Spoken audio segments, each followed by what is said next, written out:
अस्सलाम वालेकुम स्टूडेंट्स। आज हमने कुछ एग्जांपल्स सॉल्व करनी है चैप्टर नंबर 3 से रिलेटेड। इसमें जो मोस्ट इम्पॉर्टेंट थिंग थी आपके लिए वो था इनपुट बॉक्स और message box.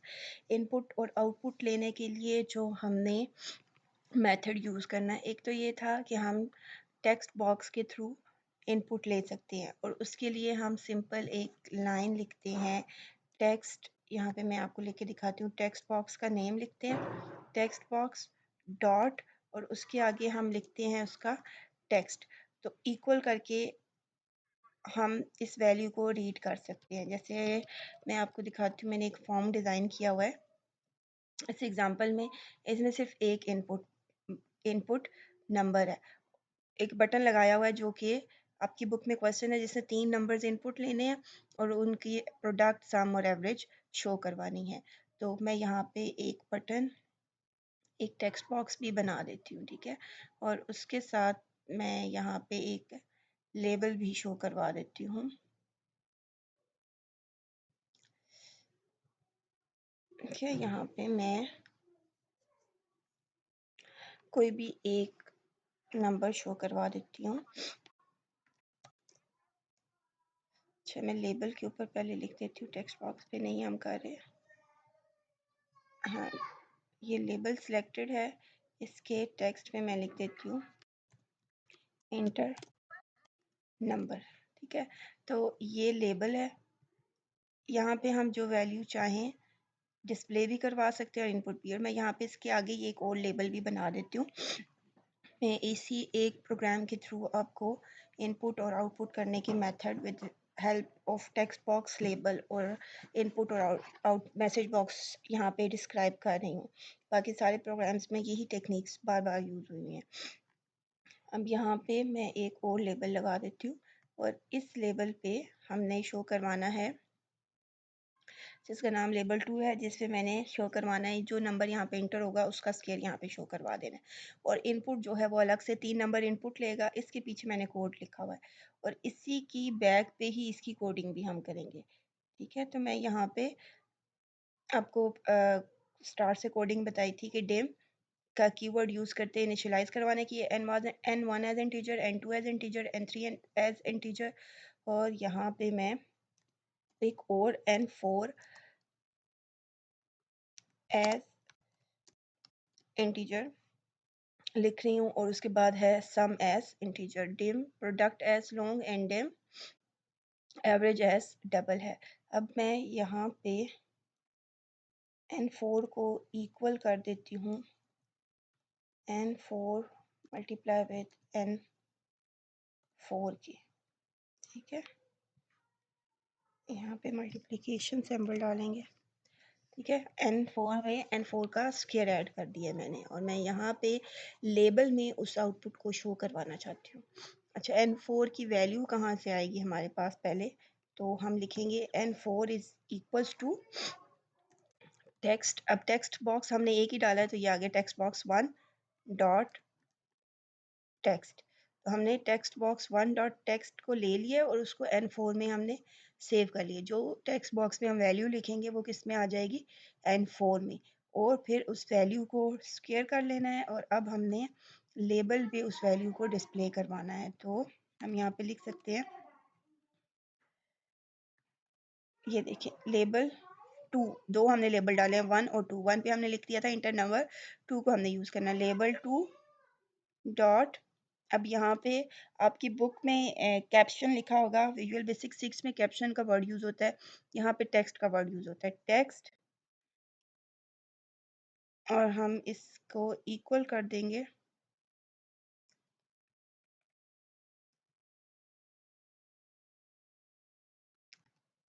Square of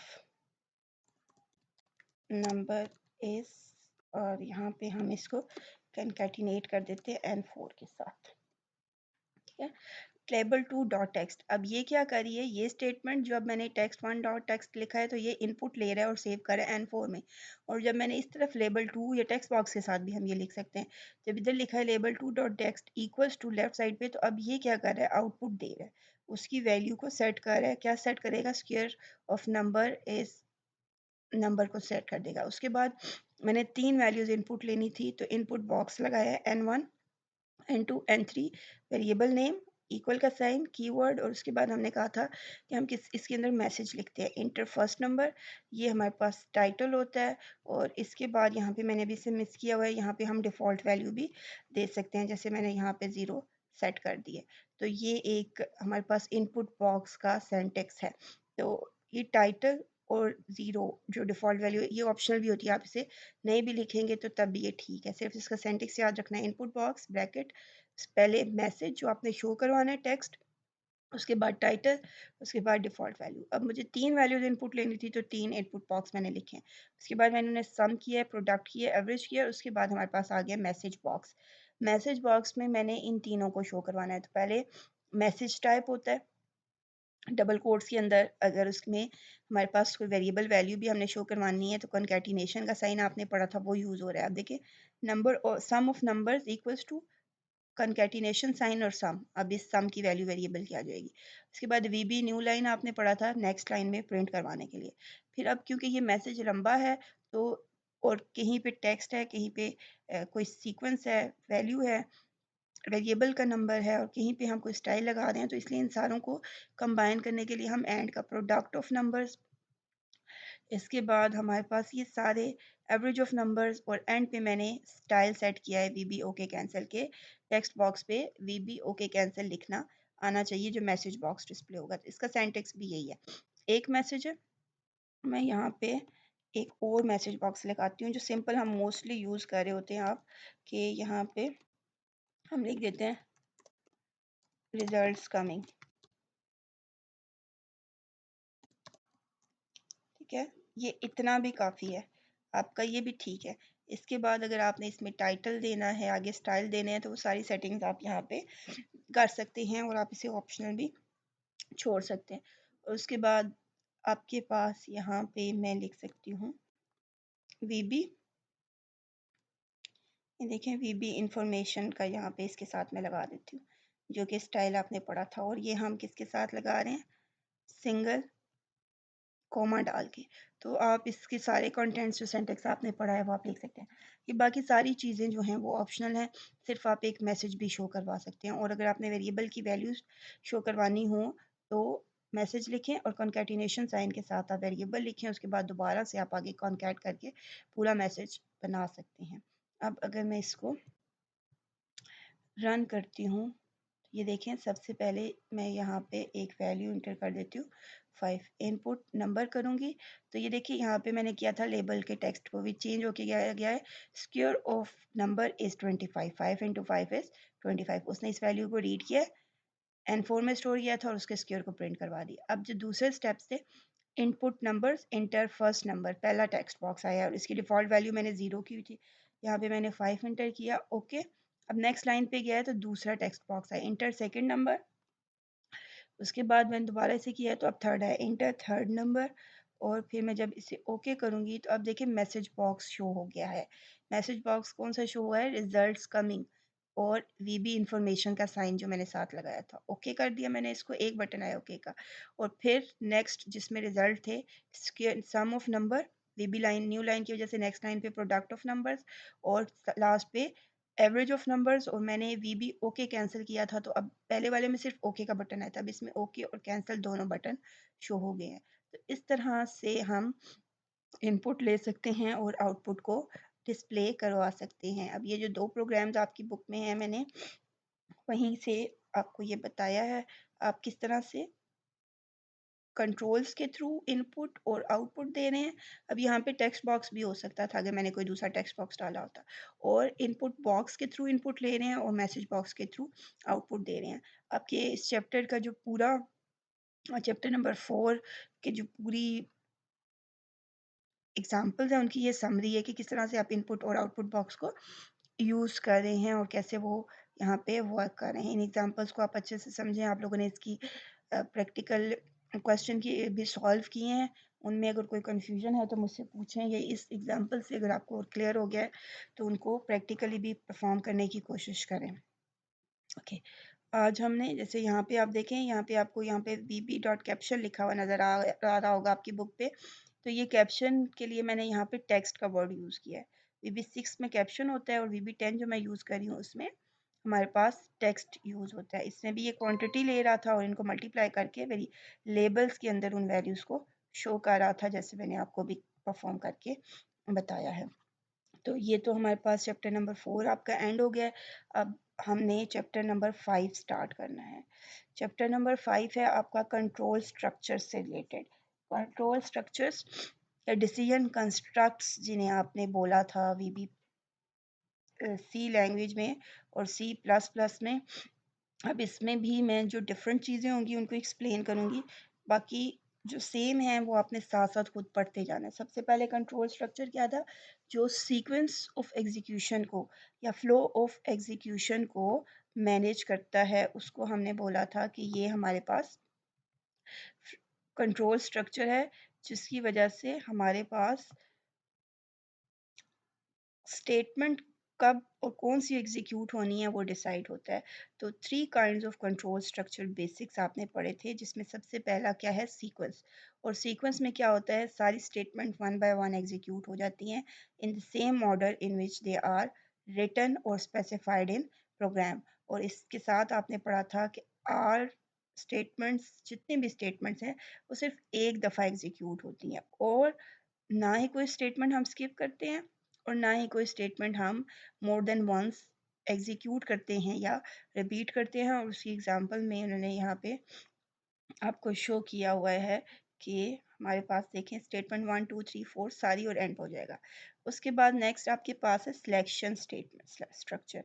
selection structure में हम सिलेक्ट करते हैं कि हमने कौन सी स्टेटमेंट को एग्जीक्यूट करना है, और वो सिलेक्शन होती है based on condition if else if on the basis of. तो यहाँ पे भी हमारे पास सिलेक्शन स्ट्रक्चर मौजूद होते हैं जिसमें हम कंडीशन चेक करते हैं और उसकी बेस पर डिसाइड करते हैं कि सेट ऑफ स्टेटमेंट ने एग्जीक्यूट होना है या इग्नोर होना है।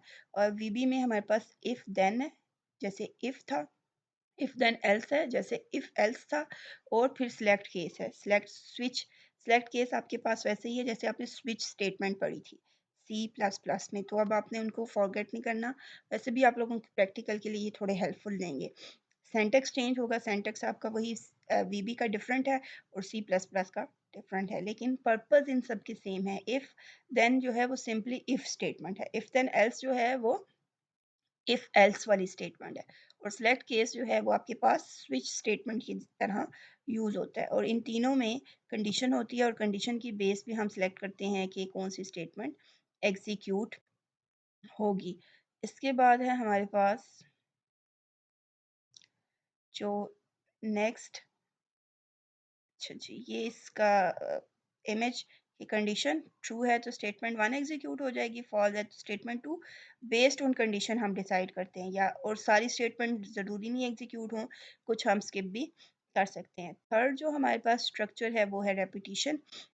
और रेपिटिशन में हमने पढ़ा था कि हमारे पास क्या आ जाता है, स्टेटमेंट और सेट ऑफ स्टेटमेंट्स को हम रिपीट करते हैं बेस्ड ऑन कंडीशन, और इसको हमने कहा था आइट्रेशन स्ट्रक्चर और लूप। फॉर लूप और वाइल लूप और डू वाइल लूप आपने पढ़े थे, वैसे ही यहाँ पे हमारे पास फॉर नेक्स्ट लूप है, हमारे पास वाइल वेंड लूप है, डू वाइल लूप है, और कुछ और लूप्स हैं जो हम देखेंगे कि कौन कितने लूप्स। यहाँ पे थोड़े हमारे पास ज़्यादा लूप्स आ जाते हैं। ये for next is like while, while और वेंड ये वाइल एंड के लिए है, वाइल लूप की तरह है। और ये डू वाइल लूप है, इसके अलावा कौन से लूप है ये हम देखेंगे। अगेन इसका फ्लो चार्ट क्या है, कंडीशन ट्रू है स्टेटमेंट और रिपीट, जब तक ट्रू है रिपीट करते रहो, जैसे ही फॉल्स होती है लूप को एंड कर दो। इसके बाद नेक्स्ट हमारे पास रिलेशनल ऑपरेटर्स आ गए हैं। रिलेशनल ऑपरेटर्स आपको पता है क्या होता है कि हम जब कंडीशंस बनाते हैं तो लूप्स के अंदर उनको कंपेयर करते हैं greater than less than equals to greater than equals to. तो उसके लिए हम रिलेशनल ऑपरेटर यूज़ करते हैं कंपैरिजन के लिए, और जो हमें बूलियन रिजल्ट देता है, या उनका रिजल्ट ट्रू होता है या फॉल्स होता है, और इनको हम कंपैरिजन ऑपरेटर या कंडीशनल ऑपरेटर भी बोलते हैं। इसके बाद हमारे पास रिलेशनल एक्सप्रेशन होगा, वो एक्सप्रेशन जिसमें हमारे पास रिलेशनल ऑपरेटर यूज़ हो रहा है या जो दो वैल्यूज़ को कंपेयर कर रहा है वो रिलेशनल एक्सप्रेशन होगा। और ये देखें हमारे पास इसमें कोई कांस्टेंट वैल्यू, वेरिएबल या अरिथमेटिक का रिजल्ट भी हो सकता है जिसे हम कंपेयर कर रहे हो, और ये आंसर इसका हमेशा ट्रू या फॉल्स ही होता है। अब ग्रेटर देन 15, लेस देन 15, अब ये देखिए ये सारे रिलेशनल एक्सप्रेशंस हैं जिसमें दो वैल्यूज को कंपेयर किया गया है। इसका मतलब है that one is not equals to two. Not equal के लिए यहाँ पे ये ग्रेटर और लेस दोनों साइन यूज होते हैं, जबकि सी प्लस प्लस में आप एक्सक्लेमेशन मार्क के साथ इक्वल का साइन यूज कर रहे थे और सी के साथ, तो ये साइन है नॉट इक्वल का। जो डिफरेंट है वो मैं आप लोगों को साथ साथ बताई जा रही हूँ। ओके, इस चैप्टर में हमने सिलेक्शन स्टेटमेंट्स या सिलेक्शन स्ट्रक्चर्स पढ़ने हैं। Visual basic provides different selection और कंडीशनल, जो कि on the basis of condition select करते हैं कि स्टेटमेंट एग्जीक्यूट होना है या स्किप होना है। तो हमारे पास विजुअल बेसिक में 3 सिलेक्शन स्ट्रक्चर्स हैं। इफ देन एल्स, ये इफ की तरह ही है। इफ लिख के कंडीशन लिखते हैं तो यहाँ पे इफ कंडीशन और देन लिखते हैं, और ये इफ देन एल्स जो है सिंपल इफ एल्स की तरह है और सिलेक्ट केस स्विच की तरह है। इफ देन जो है वो सिंपलेस्ट। अब इन क्वेश्चंस को थ्योरी में अटेम्प्ट करने का मेथड क्या है कि आपने बिल्कुल इस फॉर्मेट में जैसे बुक में लिखा हुआ है, आपने अगर थ्योरी में आ जाता है कि आप इफ देन स्ट्रक्चर को एक्सप्लेन करें, तो आपने ये सारे स्टेप फॉलो करने हैं। सबसे पहले उसको एक्सप्लेन करना है, फिर उसका सेंटेक्स लिखना है, फिर उसका फ्लो चार्ट बनाना है, और फिर नीचे कोई एक छोटी सी एग्जाम्पल दे देनी है, तब आपका क्वेश्चन कंप्लीट होगा। It is the simplest form of selection construct. और ये क्यों यूज़ होता है? एग्जीक्यूट और स्किप, आपने कोई स्टेटमेंट एग्जीक्यूट करनी है या स्किप करनी है, ये डिसाइड करने के लिए आप इसको यूज़ करते हैं बाय चेकिंग कंडीशन। ये बिल्कुल इफ़ वाली है। अगर कंडीशन ट्रू होगी तो स्टेटमेंट एग्जीक्यूट हो जाएगी, और अगर फॉल्स होगी तो स्टेटमेंट क्या होगी, वो स्किप हो जाएगी, नॉट एग्जीक्यूट हो जाएगी। अब इसका सेंटेक्स क्या है आपके पास? अच्छा, क्योंकि यहाँ पे ये क्लियर नहीं है, यहाँ पे ये लिखा होता है इफ कंडीशन देन, और फिर स्टेटमेंट्स, और फिर एंड इफ हम इसके साथ लिखते हैं। ओके, यहाँ पे मैं इसको रोटेशन,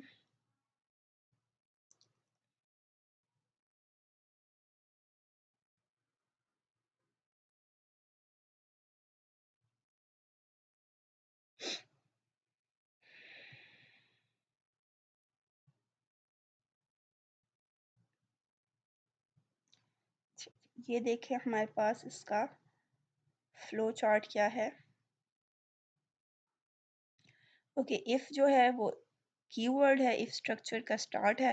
कंडीशन जो है वो आप कोई भी रिलेशनल एक्सप्रेशन बनाते हैं, कंडीशन बनाते हैं, उसके बाद आप देन का कीवर्ड लिखते हैं और स्टेटमेंट लिखते हैं जो कि एग्जीक्यूट होनी है। इसको आप बॉडी भी कहते हैं, बॉडी ऑफ इफ स्टेटमेंट। उसके बाद एंड इफ लिखते हैं, जैसे यहाँ पे लिखा हुआ if marks greater than equals to 80, then, ये देन भी कीवर्ड है जो आपने यहाँ पे लिखना होता है कोड में एज इट इज। फिर मैसेज बॉक्स, इसके बाद कोई भी स्टेटमेंट जो आपने एग्जीक्यूट करानी है।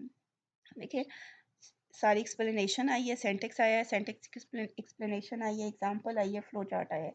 ये आपका एक कंप्लीट क्वेश्चन, आपने ऐसे ही इसको अटेम्प्ट भी करना होता है। फ्लो चार्ट ज़रूर आप बनाएं साथ। कंडीशन ट्रू एग्जीक्यूट, फॉल्स तब स्किप कर दें, एग्जीक्यूट नहीं करनी, और उसके बाद हमारा प्रोग्राम एंड हो जाता है। अब यहाँ पे उन्होंने एक छोटा सा प्रोग्राम लिखा हुआ है जो कि मार्क्स अगर greater than, if marks greater than 40 then message box show करेगा और एंड इफ कर देगा। अब मैं इसको, इसकी वर्किंग भी इन्होंने एक्सप्लेन की हुई है। उसके बाद यहाँ पे मिनिमम और मैक्सिमम मार्क्स भी इनपुट लिए, first second third fourth 5 number, maximum A कर दिया, मिनिमम भी ए कर दिया, और साथ चेक करें if B is less than minimum. अगर ये मिनिमम से छोटा है बी, तो बी मिनिमम में ए के बजाय बी डाल दो। अगर सी छोटा है तो सी डाल दो, अगर डी छोटा है तो डी डाल दो। तो जो वैल्यू छोटी होगी वो मिनिमम में आ जाएगी। इसी तरह फिर उन्होंने मैक्सिमम के लिए भी कंडीशंस लगाई हैं। जो वैल्यू मैक्सिमम होती जाएगी उसको वो मैक्सिमम में सेव करता जाएगा और एंड पे डिस्प्ले करवाता जाएगा। तो चलिए इसको हम बीबी में एक छोटी सी एग्जांपल सॉल्व करते हैं इसकी।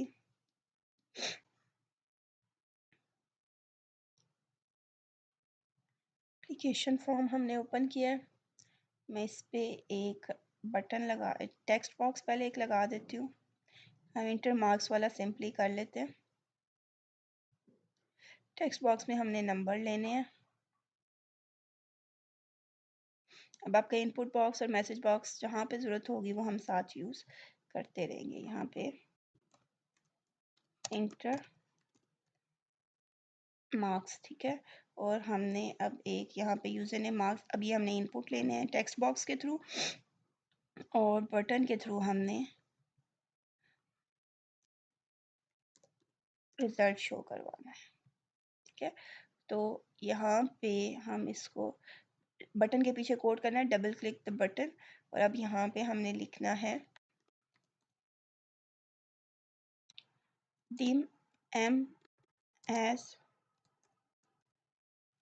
इंटीजर, और m की वैल्यू हमने कहाँ से लेनी है, text box one dot text से। और अब हमने कंडीशन लगानी है if m is greater than 40,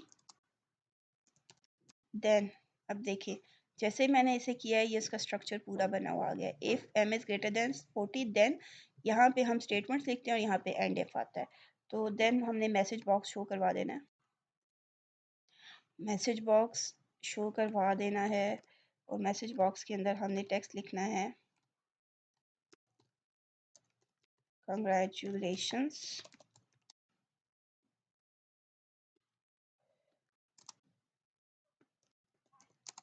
you have passed. इतना हम लिख लेते हैं यू पास। अब यहाँ पे मैं अगर कुछ देना चाहूँ मैसेज बॉक्स स्टाइल, देखिए मैं साथ आपको हिंट भी दे रहा था, पहले हमने मैसेज बता दिए। अब अगर मैं यहाँ पे स्टाइल देना चाहूँ तो हमारे पास बहुत से स्टाइल आ रहे हैं। वीबी आप लिखेंगे तो ये सारे आपके पास आ रहे हैं कि क्या स्टाइल हमने शो करवाना है। अगर मैं यहाँ पे वीबी कोई भी बटन आप सिलेक्ट कर सकते हैं, ओके क्या वीबी, देखिए ओके कैंसिल, ओके ओनली। और उसके बाद मैं यहाँ पे शो करवाना चाहूँ अगर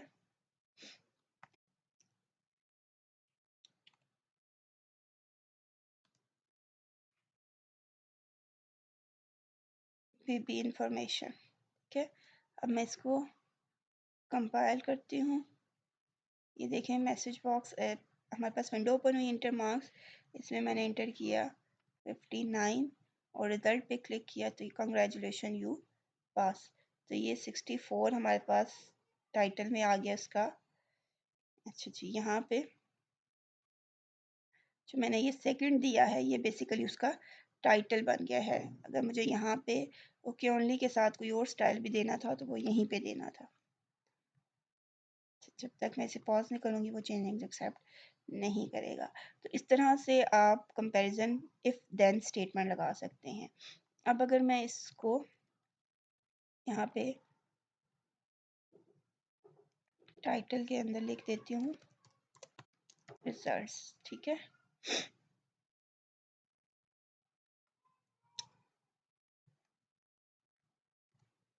अब मैं इसको एग्जीक्यूट करवाती हूँ और यहाँ पे मैंने लिख दिया 35। अब देखिए रिजल्ट पे कोई आंसर नहीं आ रहा, जबकि हमारे पास कुछ ना कुछ शो होना चाहिए। क्यों शो नहीं हो रहा? क्योंकि मैसेज बॉक्स उस वक्त शो होना था जब ये ग्रेटर देन 40 होना था, लेस देन 40 पे कोई काम नहीं होना। तो इसके बाद जो आपका नेक्स्ट टॉपिक था वो यही है limitation of if. Limitation of if क्या है कि अगर आपके पास एक स्टेटमेंट फॉल्स हो जाती है ट्रू की कंडीशन, तो आपके पास फॉल्स के केस में कोई आंसर नहीं आएगा। पास तो डिस्प्ले कर देगा, लेकिन अगर पास नहीं हुए तो उसे शो करना चाहिए स्टूडेंट इज फेल। तो उस केस में हमारे पास यहाँ पे कोई ऑप्शन मौजूद नहीं है। तो अगर हमें दूसरी ऑप्शन देनी है तो फिर हमारे पास क्या होता है इफ देन एल्स स्ट्रक्चर। और इसमें क्या होगा, एक स्टेटमेंट कभी भी both blocks can never be executed, के दोनों एक साथ एग्जीक्यूट भी नहीं होते और दोनों एक साथ स्किप भी नहीं होते। अगर एक स्किप हो रहा है तो दूसरा एग्जीक्यूट होगा, अगर एक एग्जीक्यूट हो रहा है तो दूसरा जो है वो स्किप होगा। और इसका सिंटैक्स भी यही है, इफ कंडीशन देन स्टेटमेंट और फिर हम एल्स लिखते हैं, जैसे इफ कंडीशन एल्स हम लिखते हैं। अगर मैं यहाँ पे इसे करूँ तो यहाँ पे मेरे पास एल्स स्टेटमेंट आ जाएगी। इफ मार्क्स ग्रेटर देन 40 तो मैसेज बॉक्स ये शो करवा दे, मैं इसको यहीं से कॉपी कर देती हूँ, और एल्स में वो क्या शो करवा दे, फेल। ठीक है, तो अब ये दो आ गए। If condition is true then या तो ये स्किप एग्जीक्यूट होगा या फिर ये एग्जीक्यूट होगा। ना ये दोनों मैसेज बॉक्स एक साथ आएंगे और ना ये दोनों एक साथ स्किप होंगे, ये डिपेंड करता है कंडीशन पे। इस पे अगर मैं क्लिक करती हूँ तो अगर मैं यहाँ पे इंटर करती हूँ 58 रिजल्ट, ये देखें कॉन्ग्रेचुलेशन यू पास वाला आया है। अगर मैं यहाँ पे इंटर करती हूँ 25 रिजल्ट, ये देखें फेल वाला शो हुआ है। दोनों में से एक कोई शो हो रहा है। अब लेस पे भी हमें कोई ना कोई आंसर मिल रहा है तो हम इफ देन एल्स को यूज कर सकते हैं। ओके, थिंक आज के लिए इतना काफ़ी है। हमने एक स्ट्रक्चर, दो स्ट्रक्चर पढ़े हैं, कंट्रोल स्ट्रक्चर इफ और इफ देन एल्स। कल हम बाकी करेंगे, इनको आप अच्छे से करें और इसकी जितनी एग्जांपल्स आपकी बुक में दी हुई हैं इनको आप रिटन फॉर्म में सॉल्व करें ताकि आपको क्लियरली समझ आ जाए कि कैसे ये एग्जीक्यूट हो रही है। ये एग्जांपल ये वाली भी मैंने अभी मोस्ट कर दी है आपको। इफ देन एल्स की और बहुत सी एग्जांपल्स हैं। अच्छा, इसके बाद एक्सटेंडेड इफ देन एल्स हम इंशाल्लाह कल करेंगे। आप इसको अंडरस्टैंड कर लें, फिर हम एक्सटेंडेड इफ देन एल्स को पढ़ेंगे। अल्लाह हाफिज़।